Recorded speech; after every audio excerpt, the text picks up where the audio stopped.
Hi everyone, thanks for watching the video.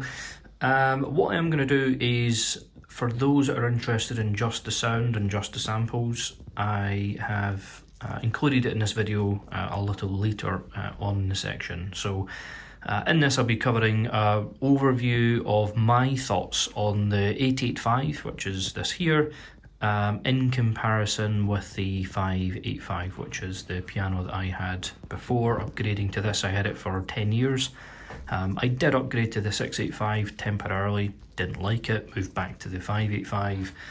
So this is my thoughts. It's not going to be a technical overview about everything that's new with the piano, because I'm not entirely sure, and the information out there just now isn't really that clear in terms of moving from the 785 to this. I haven't actually played the 785, so just a disclaimer, this is particularly for the 585. And an overview and my thoughts around whether I think it was a worthy upgrade, coming from the 585 and the 685, which I had some experience on. So aesthetically, so let's just jump right into it. There is some work going on outside as well, so apologies about any noise that's going on. Aesthetically, really doesn't look much different to my 585, I must say. I mean, these bezels, these legs are have a curve to them. There's a little more sturdiness here with these parts. These are a little sturdier. There's a wooden panel here rather than the cloth that I had on the 585, which is nice. The damper pedal, this one here, definitely feels stiffer and more realistic when I compare it to an actual grand acoustic piano. So the pedal feels stiffer, it has a better graded action, so it feels more realistic than my 585 anyway. Key-wise, nothing really drastic here. There is some synthetic ivory key tops on the black keys now that I didn't have before. It's nice, my fingers don't slip as much off the black keys or the white keys, so that's a welcome upgrade. This is not a new addition for the 885. I'm sure that this was on the 685 and above. Things that are different, and also for the 785 as well, as this interface here is different. No longer have MIDI. I was surprised to see that from my 585.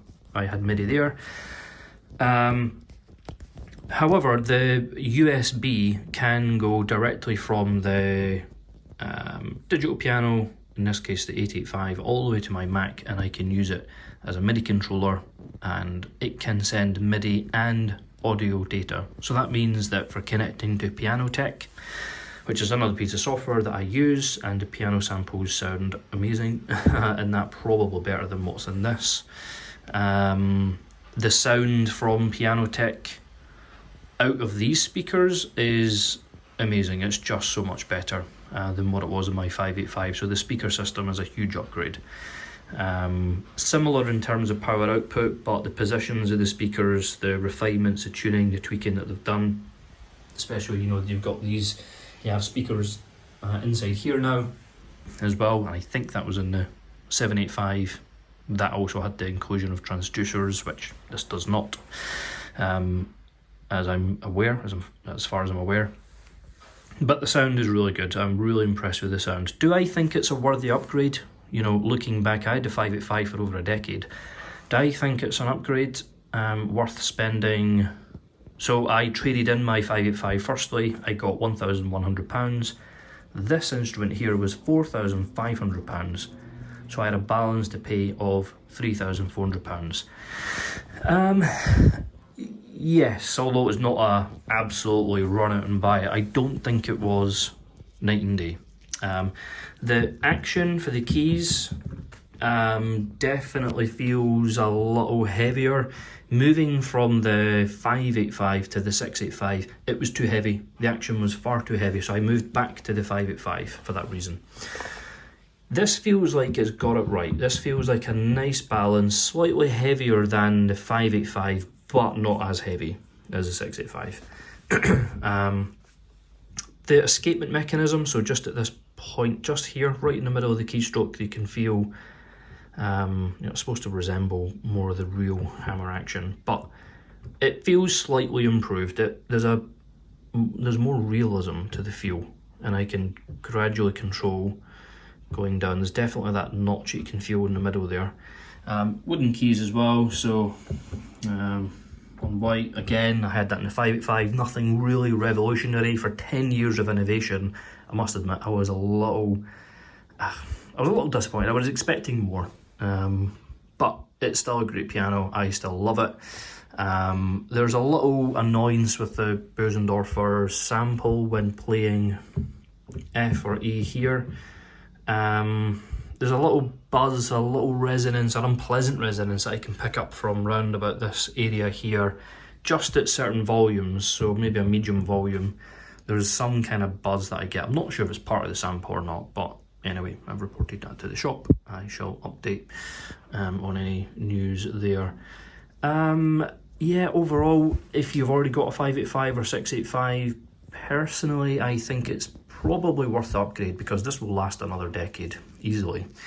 The action, the keyboard is noticeably better. I don't know if it's a longer key that they use, the escapement mechanism, but the weighting of the keys, the way it bounces back, the way it reacts under my finger playing more pianissimo and softer pieces, it feels better. I can control it more like a real piano. So the level of realism here from the keyboard alone is nice, and I think it tips me over in terms of, yes, I would upgrade. But as I say, it's not night and day. I'm not blown away by it.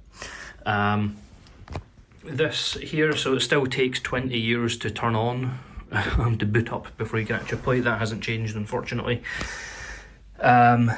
One thing I don't like, I really hate actually, is this touch screen. I really am not a fan of touch screens. It's just a cheaper way. The electronics in it are cheaper to make and produce. I prefer the tactile feedback of buttons, individual buttons. One more thing I've noticed as well, so you've got two nice buttons here for CFX and the Bösendorfer. In Piano Room, if you modify one of the controls in Piano Room, now I'm not going to say this is final, because this is still me getting to know the piano, but if I make sure that the virtual resonance modeling is on, which by the way enables all of this stuff here, damper resonance, string resonance, etc. If I modify one of these parameters in the Bösendorfer sample, it mirrors over to CFX. And likewise, if I modify a Piano Room setting in CFX, it seems to mirror over to Bösendorfer as well, which I'm not massively keen on, because I thought I would be able to have two separate piano samples, each with their own Piano Room setting.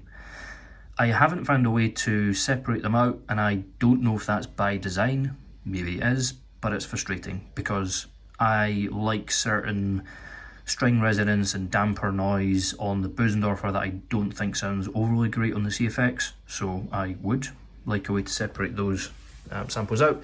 And it turns off here. There's a little timeout function as well, which gives it more of a real authentic piano look. I find apparently has binaural sampling. I must admit, I wasn't blown away with it. I didn't find it massively immersive. I still find the piano samples from Piano Tech to be better. It's just taste and personal preference. It's all subjective. But as I say, from this device here, I have connected the cable from to host. USB cable goes straight to my laptop, and I can transfer and receive MIDI and audio data, which is really nice. And if you're using a digital audio workstation, a DAW such as Ableton or FL Studio, you can use this thing here as a MIDI controller. That's perfect. And as I say, if you're using Piano Tech, then you just need one cable, and you can have the sound coming out your speakers, which in this case are far better.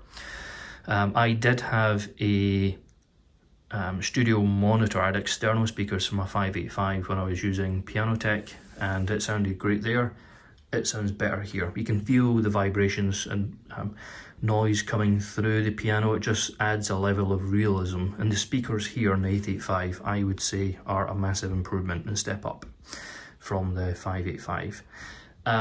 So for me it was just a worthy upgrade. I'll hang on to it for another while. Anyway, let's get on to the samples.